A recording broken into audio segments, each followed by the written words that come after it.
Hello guys, welcome to my channel. Okay, so hari ni saya nak kupas episod keempat pasal Ustaz TikTok ataupun Ustaz Dr. Nick Rahim dengan majalah Labo.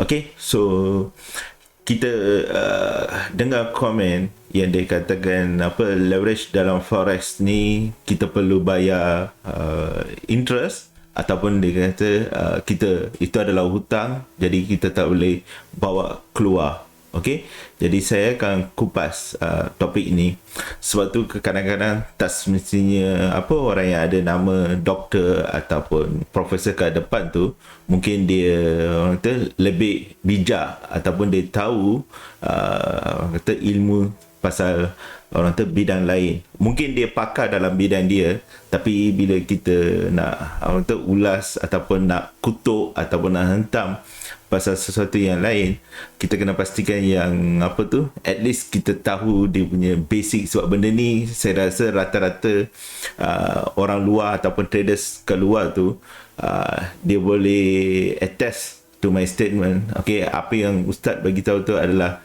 totally salah. Okey, jadi kita tengok dulu apa ulasan daripada Ustaz, and then saya akan memberi penerangan lah. Okey, so dalam video tu saya ada letak beberapa soalan dengan apa yang Ustaz cuba beritahu, and tuan-tuan ataupun puan-puan boleh nilaikan sendirilah sama ada apa yang Ustaz tu beritahu tu betul atau tidak. Okey, jom.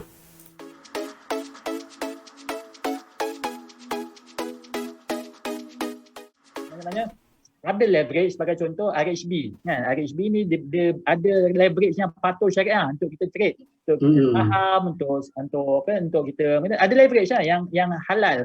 Maknanya belakang tu ada I. Biasalah kan bank tu dia ada I Islamik, ya betul lah. Islamik.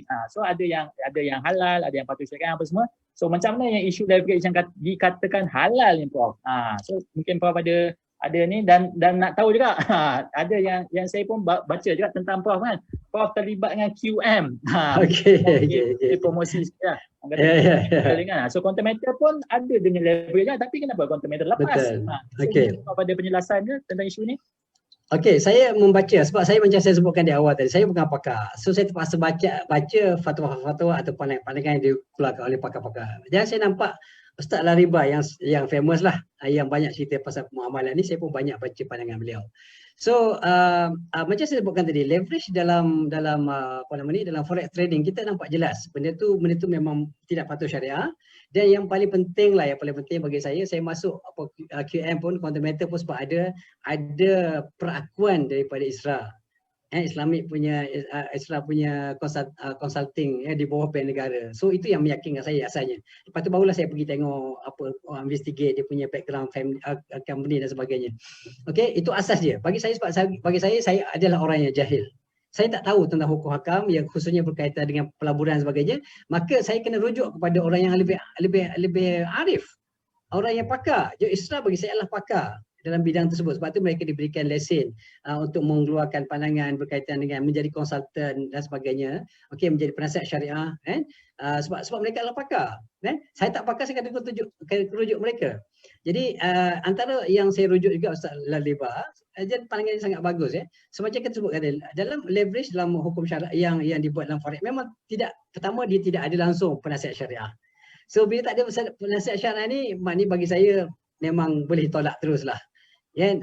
Mana tidak ada yang mengatakan dia halal, kecuali satu pandangan yang sangat ganjil lah. Bagi saya pandangan yang mengatakan forex trading yang halal adalah pandangan yang sangat ganjil. Kenapa? Dia menentang semua pandangan-pandangan ulama di seluruh dunia kan. Jadi kalau kita tengok dalam leverage dekat forex trading ni, kita tengok dia kaedah tu, maknanya dia sediakan duit.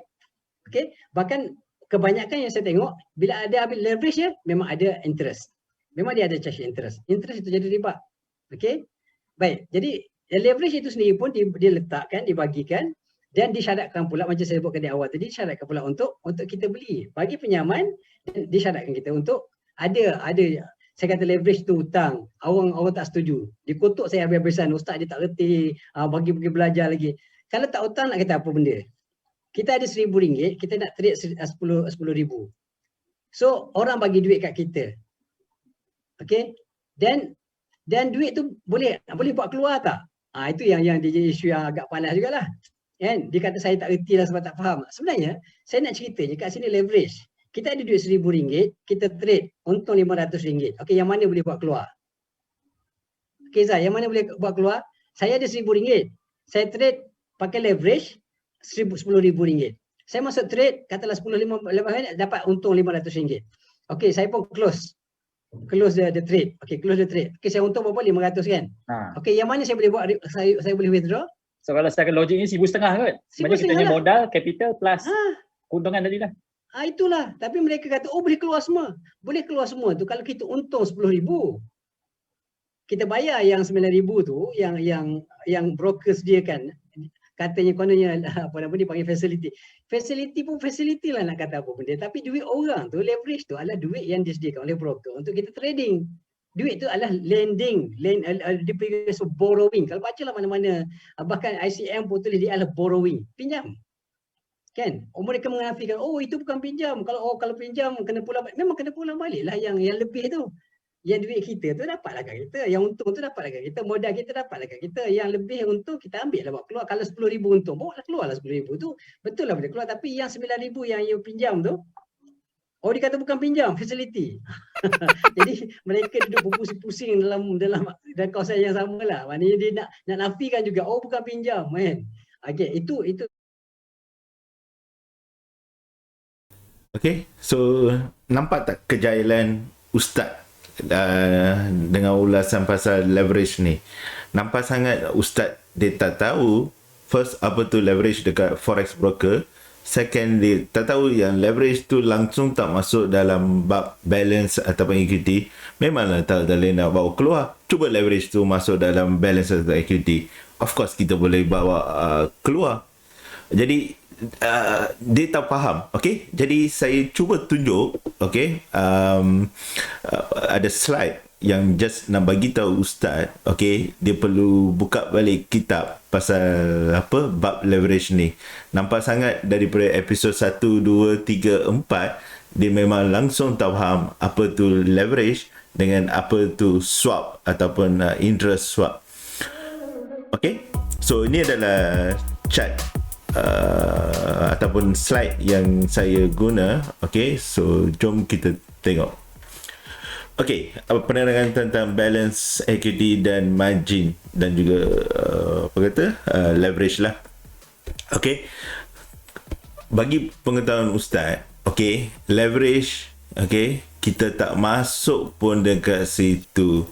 Leverage cuma adalah satu margin facility untuk kita buka position yang besar atau order yang lebih daripada modal kita yang asalnya memberi kita buka. Macam contoh, kita ada cuma $1,000 kita mampu buka 0.01 contohnya. Okey, ni contoh. Jadi leverage memberikan kita peluang seolah-olah kita ada 100,000 ataupun 10,000 untuk kita buka. Contoh kalau 10,000, okey, kita boleh buka lot size 0.10 ataupun 10 order. Kalau 100,000 leverage yang besar, mungkin kita boleh buka lot yang lagi besar bersama mungkin $1 ataupun mungkin kita boleh buka 100 layer of 0.01. Itu yang pertama. Satu lagi, leverage dia tak masuk dekat balance. Ustaz pernah trade MT4 forex, jadi Ustaz tahu apa ni balance, equity, free margin semua.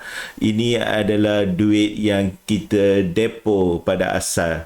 Okey, equity adalah selepas balance tambah floating positif ataupun negatif. Kalau biru kita floating positif. Kalau merah kita floating negatif. So harap Ustaz faham ya. Saya cuba explain pelan-pelan. Okey, ini adalah order-order yang kita boleh buka. Contoh sekarang ni dengan equity 10,000, mungkin dengan risk yang dia ambil, dia buka satu lot. Tapi kalau katakan dia ambil leverage yang lagi besar 1,000 contohnya, mungkin dia boleh buka lot size 5 ataupun 10. Okey, faham ya Ustaz? Okey, saya ulang semula ataupun Ustaz ulang balik. Fahamkan konsep ni, apa tu leverage dalam forex. Okey. Okay, so basically saya ulang balik, leverage cuma adalah untuk memberikan kita buying power ataupun margin facility, macam saham juga. Kalau kita ada 2,000, okay, kalau kadang-kadang bank akan memberi 1.5 ataupun 2 margin facility untuk kita beli saham. Okay, jadi sama juga dengan deposit yang rendah, kita boleh beli lot size ataupun buka position ataupun order dengan yang besar banding dengan modal asal kita. Okey, Ustaz fahamkan ni dulu Okey, ini secara ringkas, mungkin Ustaz tak faham sebab leverage pun tak faham. Okey, sini modal asal, kalau kita tak buka order apa-apa, equity pun sama. Tapi kalau kita ada positive floating, kita punya equity pun akan naik, dengan margin pun akan naik. Tapi kalau kita floating negatif, kita dah use margin kita, so tinggal free margin rendah. Okay, so Ustaz fahamkan dahulu, okay, apa tu leverage dan sama ada leverage. Jadi kalau Ustaz tak nak ataupun tak tahu, pergi tanya mungkin anak Ustaz yang masih sekolah, suruh dia tanya ke kawan-kawan dia yang trade forex, cuba dia ambil nota, okay, untuk dia nak tahu apa tu leverage. Bagilah anak Ustaz ataupun mungkin cucu-cucu Ustaz yang boleh explain. Saya rasa budak tingkatan 1 sampai tingkatan 5 mungkin boleh explain ataupun terangkan pada Ustaz apa itu maksud leverage dalam forex. Okay, sebab saya expect ataupun kami expect Ustaz at least tahu serba sedikit pasal leverage ni. Okay, sebab tu ramai yang bukan saya nak suruh dia orang kutuk, tapi sebab dia orang kutuk tu nampak macam tak berapa elok, sebab Ustaz ada pangkat profesor, doktor, and also ada orang kata antara golongan agama lah. Tapi bila Ustaz memberikan satu ilmu yang tak betul ataupun tak tepat, dia mencemarkan nama Ustaz dan juga nama agama Islam. Okey, jadi kita tak nak benda ni berlanjutan. Saya cadangkan Ustaz pergi balik buka kitab pasal leverage. Okey Ustaz. Okey, itu saja. Okey, jangan lupa like, share and subscribe. Terima kasih guys.